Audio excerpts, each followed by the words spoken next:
Welcome, everyone, and thank you for joining this afternoon's Registered Professional Accountants Information webinar. My name is Anne Dwyer. I'm a program manager with McMaster Continuing Education, and I'm very pleased to co-host today's session and to welcome Mike Sanaga, who is the Director of Student Engagement and Learning Innovation with RPA Canada. That's great. Thanks, Anne. Appreciate the introduction and welcome everybody. It's good to not see anybody right now, but I can see that we've got a lot of people online. So I'm glad that you're here, and I'm thankful for you taking the hour out of your day to learn more about the Registered Professional Accountants designation. I've got a short video that I'd like to share. It's about 40 seconds. So just to kick us off, and then we'll get into our formal presentation. I'll try to keep it as short and peppy as I can, and then that'll give us enough time to answer any questions that you might have. So without further ado, I just want to make sure, are you seeing the media player, Anne? Just making sure. We are. From a technical. Yep. Okay, perfect. All right, here we go.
All right. So hopefully that was short enough. Here we go. So again, thank you for joining us on this very lovely day. I don't, hopefully it's as lovely as it is here in the Toronto area. Again, my name is Mike Sanaga. I'm the Director of Student Engagement and Learning Innovation with RPA Canada. And what we're going to talk about today is what you can do with a Registered Professional Accountant designation. This is a designation, and what we'll do is take you through really an introduction to the designation itself and to the society. We'll talk a little bit about accounting designations in Canada for those of you who are, and I see quite a few people outside of Canada, so welcome. Bienvenue. What terrible French pronunciation, but that's the best I can do. Opportunities on becoming an accountant, an RPA, how I can become an RPA, and then Q&A. And like I said, I'd like to give as much time on the question and answer as I can. So just a quick introduction on RPA. So we started it, it actually was founded in 1938 as the CIAPA, and it became the Society of Professional Accountants of Canada in 1978. There are two designations that the society offers: the RPA, the Registered Professional Accountants designation, and then for lifetime members or appointed is the APA. We also have a certificate for to be a certified accounting practitioner. So in order to be a practitioner to clients, residential or consumer or business clients, we require a practitioner's certificate. We're also working on other specializations and certificates, being cloud accounting specialist. Other things that we're working on are internal audit specialists, supply chain finance specialists, not-for-profit and fund accounting specialists. So stay tuned for those. But a lot of things within the society are happening behind the scenes. And all of this is designed to make the designation as relevant and useful to the public as we can. Why RPA? So this is a question that we get asked a lot. And if you know the accounting kind of sort of sector in Canada, about 10 years ago, three accounting bodies merged into one called CPA. And the designation is sort of the gold standard for being an accountant. But what we found is that it left this gap for within employers, staff, and educators. What we found is that there are a lot of people who are looking for alternative pathways to the existing offerings in Canada. And RPA fits that gap. It is an alternative pathway that is accommodating and flexible. You can study and prepare to become a professional accountant through RPA in a part-time basis, through a continuing education basis. There's also pathways for foreign students and foreign professionals, those who have foreign designations, and people of all ages. And our focus is on small to mid-sized businesses, which is the lifeblood of Canada's economy. When we talk about small to mid-sized businesses, we're talking about the local accountant. The RPA is bound by a code of professional ethics, a code of professional conduct, and a code of professional practice.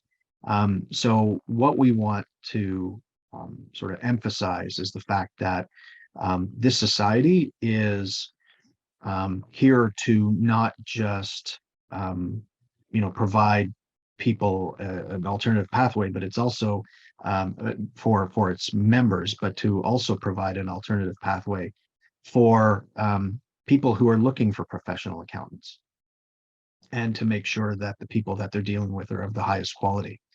The RPA designation offers a challenging but flexible education requirement, and we're going to get into a bit of that in the following couple of slides. And there's a focus on relevant continuing professional development and continuing education, lifelong learning, right? A dedication to lifelong learning. What I've found with RPA is that the focus is very timely and relevant, whether it be on in-depth topics in accounting and taxation. We'll be talking about technology and analytics, which is at the forefront of everybody's minds these days. Ethics, business ethics is one of those constants in business. And I think that having a continued focus on business ethics is very important. And then, of course, especially dealing with small businesses, business communication and entrepreneurship and small business strategy are quite important. The people that we deal with, whether you're working in industry or working servicing clients, small business clients, you're dealing with people who are, the way I say it, are butchers, bakers, candlestick makers. They're not accountants. And one of the what I find is a real art, a real gift, is to be able to take relatively complex or sometimes very complex issues and be able to simplify that so that everyday people can understand it and help them make decisions for their businesses. So we've become very close business advisors to a myriad of different businesses in many different industries. In terms of career pathways, and this is just a cross-section of members that are working in industry or have their own professional practice within RPA, but there are solid employment pathways in finance and accounting, whether it be in controllership, which is more the focus on financial accounting, or financial planning analysis, which is more of a focus on business strategy and management accounting, operations and manufacturing finance, sales finance, internal audit, is just a short list of potential career paths once becoming an RPA. And in professional practice, the majority of our members have their own independent professional practices where they do tax preparation, accounting services, business consulting. When we talk about the certification pathway for RPA, we're going to talk about three different ones. There's a diploma in accounting that MAC offers.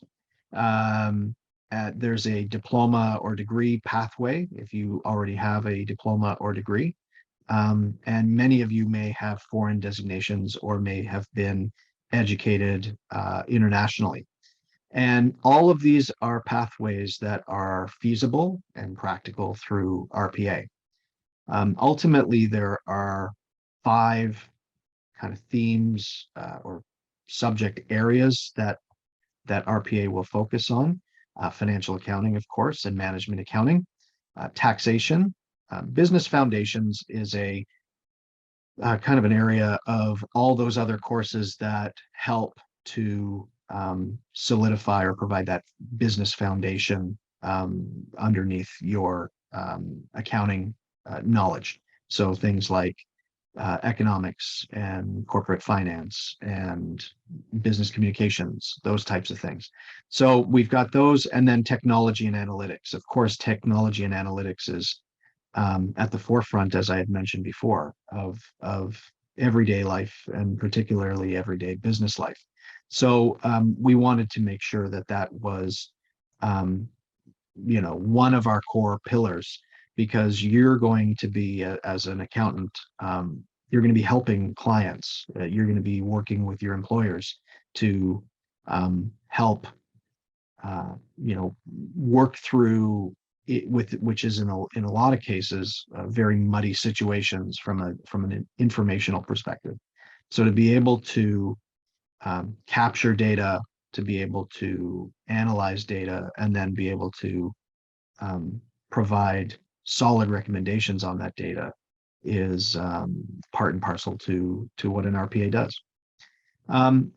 Below the core pillars, we talk about how courses are delivered. And I know some accounting bodies require a full-time study in order to, taking your courses through the full-time program.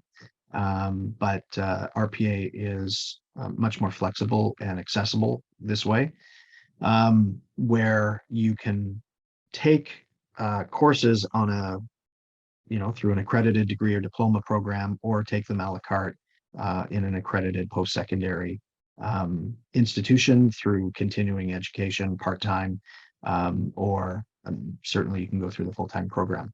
And you can take these in class, online, synchronous, guided learning, self-discovery. There's a lot of different options. And particularly for the working professional, it's an important piece, because life happens and you want to be able to continue to progress your career while life is happening. So we very much value that balance and want you to be able to take advantage of both. So once you have gone through, and we'll talk about the courses. Right now, there's a 16 course prerequisite requirement. If you've taken a BCom or a BBA, or even taken an accounting diploma, my guess is a lot of your courses will have already been, course requirements will have already been satisfied. But should you require others, you can certainly top up through sort of the avenues we've just talked about. Once you have been essentially vetted by the society, essentially they want to see that your course requirements have been met, you will be given sort of an authorization to write our final exam, the mandatory professional exam. And the MPE has a review program prior to that. So for people who might have gotten prior course credit, so let's say you've taken a financial accounting course a few years ago, 5 years ago, this will help bring your knowledge back up to date to today's, to today's standards. So, and that's in all of these 4 areas: financial accounting, management accounting, taxation, and technology and analytics. Each one of these are very full courses. If you talk to people who are in the program or who have just finished the program, they'll say that these are pretty in depth and you have to keep on top of it. It is primarily self-guided study, but there are check-ins through the programs, and there are one-to-one sessions, Q&A sessions posted throughout, just so that we can check in. The other thing that happens with a number of our students is they can send a quick email to our team and get some help. But the information is very well curated and well structured for you. The professional exam is, it sounds like a lot, but it's how we make sure that we've got a good quality standard set. There are 4 professional exams, one on each of these topics. Each one of them lasts 3 hours. And it happens twice a year, 4 Saturdays in June and 4 Saturdays in November. I'm sure there'd be no other place you'd rather be, right? So, and when you're building your career, this is a great place, and feel people talking to students who passed, they've got a real sense of accomplishment after going through this. I've had a couple students tell me, it's no joke, really. These are exams, and if you're looking for that, that reputational type of boost, this is going to help offer that to you, right? By having those letters behind your name, is going to give you a sense of self-satisfaction, and it will certainly help add credibility to your career. There's also an experience requirement. This 2 years is for post-secondary graduates. This could be different depending on which avenue you go.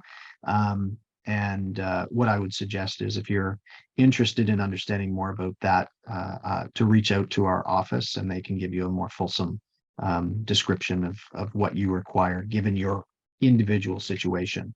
And I think that's something that we should talk about here, is the fact that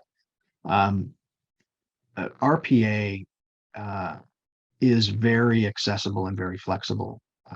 If you work with the office, not to say that there aren't standards, but if there are special situations that you would like to have addressed, or you believe that should be addressed, our office is very much willing to listen and to help you through these situations, whether it be courses or programs that you've taken internationally that you'd like credit for, or work that you have done here, but maybe was a few more years ago. One of the things that we do here with our program is you end up with a final assessment.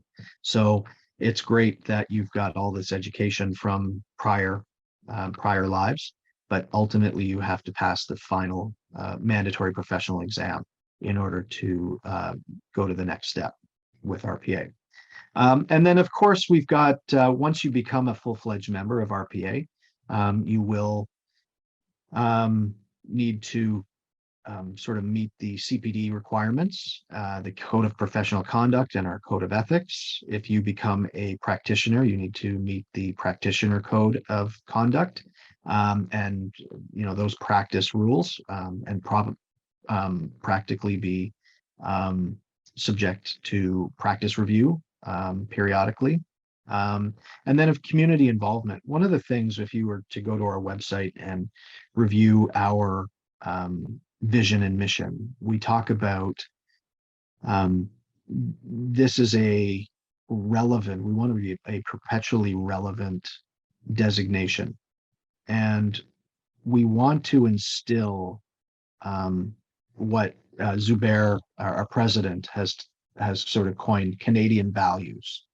This appreciation for the opportunity that's been given to us and the opportunity to give back to the communities in which we serve. And we have a lot of different initiatives as a society, as a body, professional body, on how we give back. We are providing scholarships to women students, female students in Africa to learn more and to become a professional accountant, an RPA. And we're doing a lot more work abroad to help advance the profession and to sort of with the goal of having equal rights across the world. One of the other things that we sponsor a Women's Entrepreneurship Award on an annual basis. It's a phenomenal event to see the ingenuity, creativity, and leadership of these award winners and nominees is quite inspiring. And it's very uplifting for our members. And it makes me proud to be affiliated with the society. I'm going to go through a couple of different avenues. There's a McMaster diploma in accounting, and this is for students entering post-secondary, and McMaster's diploma in accounting. So I'm not quite sure of who's online, but let's just quickly talk about these as options or as potential pathways. So this is for students entering post-secondary. McMaster's diploma in accounting covers all of the core accounting prerequisites that are required for RPA, and you have an opportunity to fill the remainder of the courses through continuing education for the most part. And you can go onto the website or inquire with McMaster if there are any questions there. I know there are a couple of other people, or I've seen a couple comments come through the chat where people have already completed a degree or diploma program and they've finished in the last 10 years or so.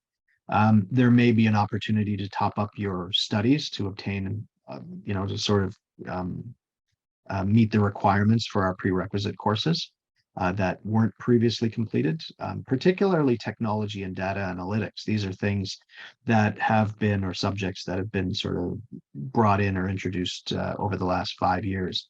And they continue to change, and it's something that we continue to focus on because, the technology is moving so quickly. I feel like we say this every year, but it just feels like it continues to accelerate. So to keep your finger on the pulse as a financial professional is paramount to the work that you do. And a lot of international post-secondary institutions are recognized by RPA Canada.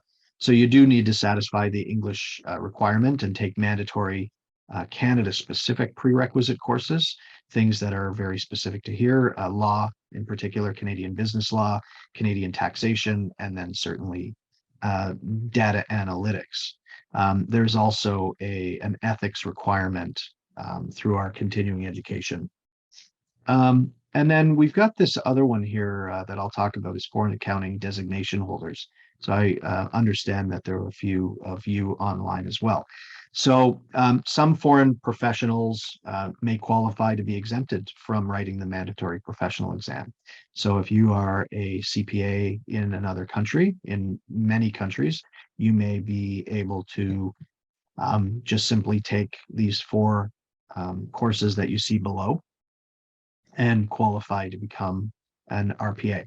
So again, the focus here, and you've probably seen the theme in this, is that we are very accessible and flexible. We want to create a community of like-minded accounting professionals, people who are dedicated to their craft and dedicated to their clients or to their employers. And this is a great opportunity to build that collegiality. As I talked about, there are these 5 core areas. I don't think there's any question on what's going on here. Here are the 16 current courses. I apologize, my phone is ringing somewhere, or somebody's phone is ringing somewhere.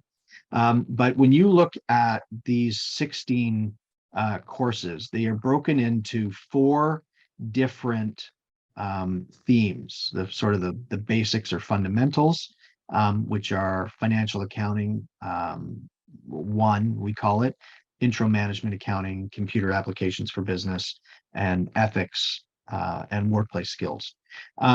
Technician area, this gets a little deeper into the financial into the financial knowledge base. Financial accounting 2, intermediate management accounting, taxation 1, and finance. One of the things that you would probably want to do is reach out to the RPA office if you do have courses to sort of go through and say, hey, I've taken these particular courses. Can you give me an idea or an assessment of how these map up with RPA's requirements? You can see over here on the right, these are all McMaster's approved equivalent offerings. There are some at press time, I'm not quite sure if I've gotten these right. So if there are questions on any of these, certainly reach out to Mac and they'll provide you clarity very quickly. And then we get into our professional and applied courses. We spend a lot of time working through data analytics and big data and emerging trends in technology in the later part of this program. And it's exciting. If you look at a lot of the topics that are front and center in the news are things that we need to be aware of. Fintech and cybersecurity, and even artificial intelligence. I don't know how many of you have been on ChatGPT, but it's certainly a game changer from a lot of different perspectives. So we need to be able to provide guidance to our clients, to the people that we service. So it is a lifelong journey to keep yourself up to date. Thank you, Anne, and thank McMaster for putting on this lovely event. And I appreciate everybody taking the time. Yeah, thanks everyone for joining us today. We hope you found the session useful and informative. Mike, I appreciate you taking the time. I found it informative. My pleasure. Please don't hesitate to reach out. We are available through the Contact Us form on our website. Thank you for taking the time, everyone, and we hope to see you soon.